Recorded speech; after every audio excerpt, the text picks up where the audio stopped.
Shalom sahabatku yang terkasih dan sehati dalam Yesus Kristus. Jumpa lagi kita pada kesempatan kali ini. Mari kita siapkan diri dan hati kita untuk menjadikannya layak menyambut Tuhan, supaya kita bisa menjadi garam dan terang dalam kehidupan ini. Tentunya dengan bersama kita resapi Renungan Sabda Pendalaman Iman presented by BPK PKK KAJ. Bacaan dari Injil Yohanes bab 17 ayat 11b sampai 19. Ya Bapa yang kudus, peliharalah mereka dalam namamu, yaitu namamu yang telah Engkau berikan kepadaku, supaya mereka menjadi satu sama seperti kita. Selama aku bersama mereka, aku memelihara mereka dalam namamu yang telah Engkau berikan kepadaku. Aku telah menjaga mereka dan tidak ada seorang pun dari mereka yang binasa selain dia yang telah ditentukan untuk binasa, supaya digenapi yang tertulis dalam kitab suci. Tetapi sekarang aku datang kepadamu, dan aku mengatakan semuanya ini sementara aku masih ada di dalam dunia, supaya penuhlah sukacitaku di dalam diri mereka. Aku telah memberikan firman-Mu kepada mereka, dan dunia membenci mereka, karena mereka bukan dari dunia, sama seperti aku bukan dari dunia. Aku tidak meminta supaya Engkau mengambil mereka dari dunia, tetapi supaya Engkau melindungi mereka dari yang jahat. Mereka bukan dari dunia, sama seperti aku bukan dari dunia. Kuduskanlah mereka dalam kebenaran, firman-Mu itulah kebenaran. Sama seperti Engkau telah mengutus aku ke dalam dunia, demikian pula aku telah mengutus mereka ke dalam dunia, dan aku menguduskan diriku bagi mereka, supaya mereka pun dikuduskan dalam kebenaran. Demikianlah Injil Tuhan. Shalom Bapak Ibu yang diberkati dan dikasihi oleh Tuhan Yesus. Renungan hari ini menawarkan kita pandangan mendalam tentang pentingnya komunitas, kasih dan persatuan dalam kehidupan iman. Ketiga potongan kitab ini ketika kita rangkaikan bersama, mengajarkan kita cara berkomunitas yang dasarnya oleh kasih dan tujuan yang lebih besar. Di bacaan pertama, Rasul Petrus mengajak saudara-saudara untuk memilih pengganti Yudas yang mengkhianati Yesus yang kemudian meninggal setelah menggantung dirinya. Dari bacaan ini kita dapat belajar dari para rasul bagaimana mereka berpikir dan bertindak dalam hal ini sebelum memilih pengganti dari Yudas. Para rasul dan komunitas yang ada berkumpul untuk berdoa. So momen ini kita dapat pelajari bahwa betapa pentingnya berdoa bersama dalam menghadapi keputusan besar, dan menegaskan juga peran doa sebagai pondasi dalam kehidupan komunitas Kristiani. Pemilihan Matias menggarisbawahi pentingnya memastikan kesetiaan dalam kepemimpinan dan juga kebutuhan untuk menggantikan posisi yang kosong agar misi pewartaan kebangkitan Yesus Kristus dapat terus berlanjut. Ini juga mengajarkan tentang pentingnya kesinambungan dalam pelayanan dan menjaga integritas dalam struktur kepemimpinan. So, dalam proses pengambilan keputusan, Rasul Petrus juga mengusulkan kriteria yang perlu dipenuhi oleh pengganti Yudas, yaitu seseorang yang menyertai Yesus sejak pembaptisan Yohanes sampai kenaikan Yesus. Dan proses ini menunjukkan pentingnya transparansi dan kebijaksanaan dalam pengambil keputusan di dalam komunitas. Saya bergabung di komunitas Amazing Grace sejak tahun 2004. Dan ini sudah berjalan 20 tahun.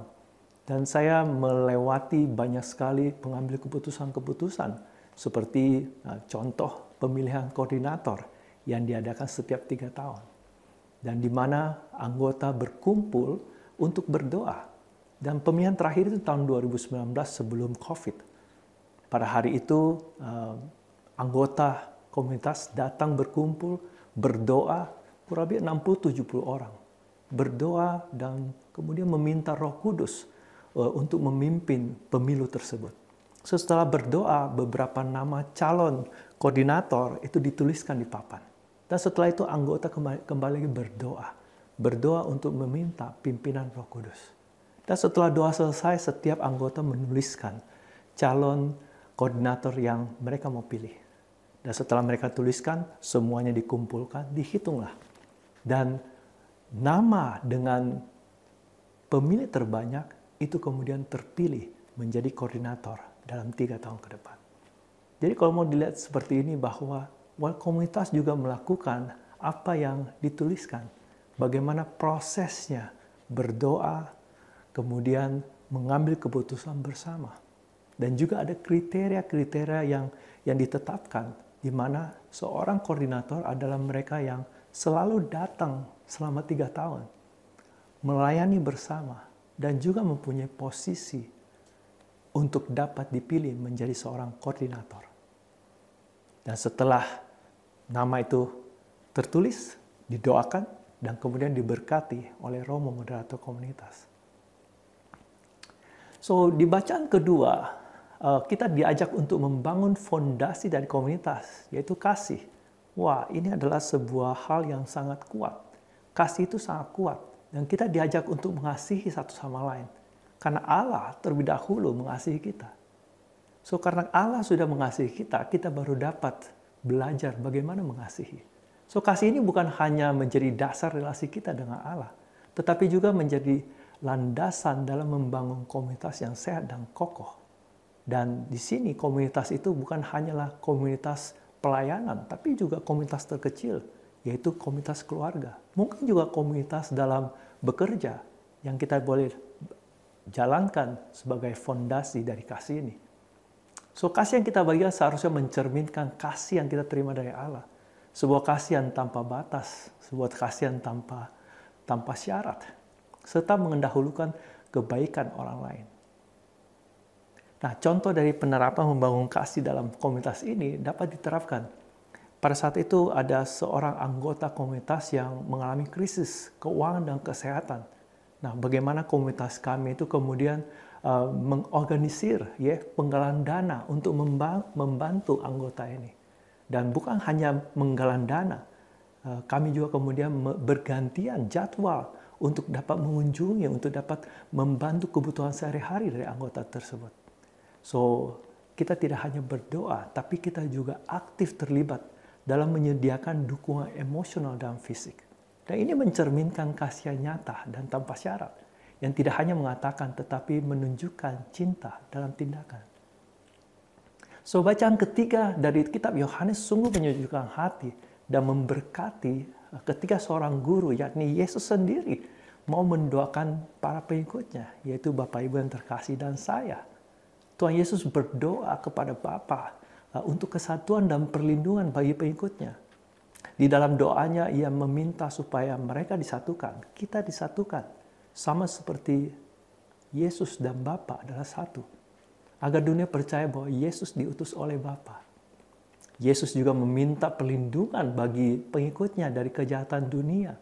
Itu bukan hanya perlindungan fisik, tapi lebih kepada perlindungan spiritual, supaya mereka tetap teguh dalam kebenaran yang diajarkan Yesus kepada mereka. So, ayat ini juga menunjukkan bahwa kita dipanggil untuk menjadi kudus. Tidak tercemar oleh nilai-nilai dunia, tetapi tetap dalam kasih dan kebenaran Kristus. Dan ini merupakan panggilan untuk hidup yang membedakan diri kita dengan cara dunia. Bukan untuk menyisi dari dunia ya, Bapak Ibu, tetapi bagaimana kita dapat memberi pengaruh positif. Dan kita juga diminta untuk seperti Yesus yang dikuduskan dan diutus oleh Bapa. Kita juga diutus ke dunia dengan tujuan yang kudus.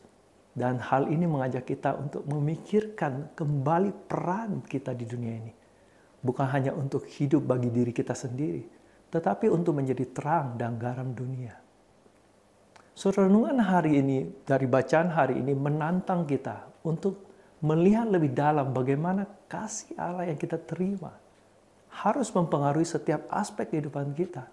termasuk bagaimana kita berinteraksi dalam komunitas, komunitas keluarga, komunitas kerja, komunitas pelayanan, bagaimana kita membuat keputusan bersama, dan bagaimana kita mengejar kesatuan dan kekudusan.